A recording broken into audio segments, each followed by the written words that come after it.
Divorce rate increasing day by day. What do you think? What are the reasons behind it?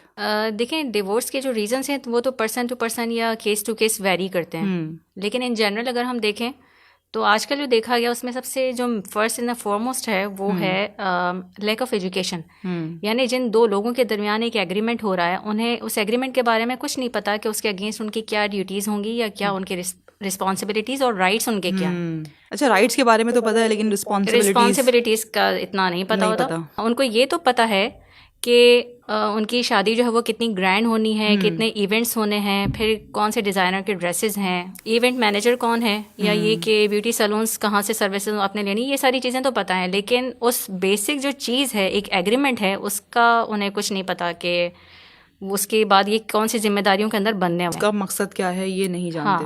हाँ। अच्छा, secondly ये कि मुझे लगता है कि आजकल हमारे बच्चों के अंदर ना उजलत भी बहुत ज़्यादा है। लड़के हों लड़कियाँ हों, उनको ये होता है कि फ़ौरन हर चीज़ मिल जाए, स्पेशली लड़कियाँ। मतलब उनको ये होता है शादी हो गई तो अब उसके बाद लड़का भी हमारा, उसका पैसा भी हमारा, हम उसकी प्रॉपर्टीज़ भी हमारी, और वो हमारी हर चीज़ जो है ना हमसे पूछ के करे, लेकिन हम उसके लिए कुछ ना करें और पाबंदियाँ हम उसकी ना बर्दाश्त करें बल्कि वो हमारी करें। फिर मुझे एक चीज़ ये भी लगती है कि जब हमने कोरोना के ड्यूरेशन में जो लॉकडाउन फेस किया ना, तो हमारा ह्यूमन इंटरेक्शन बहुत कम हो गया, बहुत, और स्क्रीन टाइम बढ़ गया। फिर इससे ये हुआ कि जो कम्युनिकेशन गैप की वजह से जो बहुत सिंपल सी सिचुएशन होती है ना, वो भी हम बहुत ज़्यादा कॉम्प्लिकेटेड बना देते हैं, मतलब टैकल ही नहीं कर पाते हम ठीक से।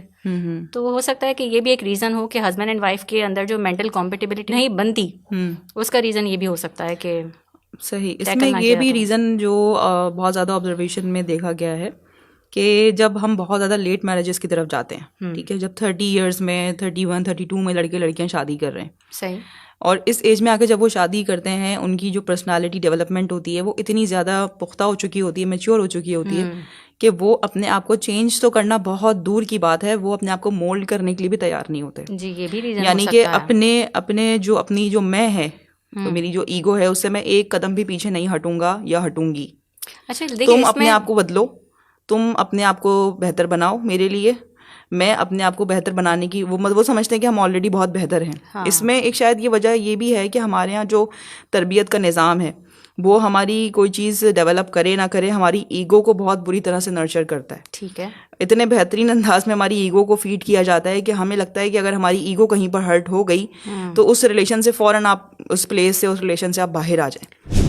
अस्सलाम वालेकुम। शऊर इंस्टीट्यूट एंड मीडिया नेटवर्क एक नॉन प्रॉफिट इदारा है। हम उन तमाम मॉडर्न चैलेंजेस और समाजी मसाइल पर बात करते हैं जिनकी वजह से हमारा और हमारी नस्लों का ईमान निशाने पर है। हम जानते हैं कि हमारे व्यूवर्स की अक्सरियत ने हमारी तमाम वीडियोस नहीं देखी हैं, और ऐसा इसलिए है कि अक्सरियत ने हमारे चैनल को सब्सक्राइब नहीं किया हुआ है। आपका एक छोटा सा अमल नेकी के पैगाम को लाखों लोगों तक पहुँचा सकता है। तो चलें शऊर के चैनल को सब्सक्राइब, फॉलो और शेयर कर लें। देखिए, इसमें आपने बात अच्छी की कि हम मोल्ड नहीं कर सकते। जाहिर सी बात है, जब हम एज करते हैं तो हमारी बहुत सारी हैबिट्स हैं, हमारी जो सोच है वो बहुत ज़्यादा मैच्योर हो जाती है। लेकिन इसमें भी देखिए, हमारा जो एक कॉन्सेप्ट होता है ना, वो ये होता है हम सामने वाले को मोल्ड करें। हम ये नहीं देखते, सेल्फ अकाउंटेबिलिटी नहीं होती कि हमारे अंदर जो फ्लॉज हैं हम उनको चेंज करें ना। बिल्कुल। तो यानी कि जो देर से शादी वाला मामला है ना, ये भी बहुत ज़्यादा तलाक की बढ़ती हुई जो रुझान है उसकी तरफ जाता है जी। इसके अलावा एक रीज़न और भी है जो बहुत ज़्यादा मुशाहिदे में रहा है, इससे मेरी बहनें ज़रूर रिलेट करेंगी, कि जो मियाँ बीवी का रिश्ता है, जब बातें कमरे से बाहर निकलती हैं ठीक है, और जब वो पहुंचती हैं दीगर लोगों की कानों तक, ख़ास तौर पे जो घर में रहने वाली ख़वातीन हैं, चाहे वो लड़की की तरफ से उसकी वालदा या बड़ी बहन हो, या वो लड़के की वालदा या उनकी बहनें हो, हाँ। उनकी जो इंटरफेरेंस होती है ना इन दोनों के मामलात में, मियाँ बीवी के मामलात में, ये बहुत ज़्यादा जब बढ़ जाती है तो फिर मैनिपुलेशन स्टार्ट हो जाती है, गेम्स स्टार्ट हो जाते हैं, और अजीब व गरीब किस्म के कुछ ऐसे सिनेरियोज बन जाते हैं कि जिसमें बात कुछ और होती है और कुछ दिखाई जा रही होती है, और फिर बात जो है वो तलाक तक पहुँच जाती है। तो ये भी एक बेसिक रीज़न आप कह सकती हैं कि जब बहुत ज़्यादा तीसरे बंदे की, किसी तीसरे फरीक का इंटरफेरेंस बढ़ेगा तो जो हमेशा जो लड़ाई है वो तलाक की तरफ ही जाएगी।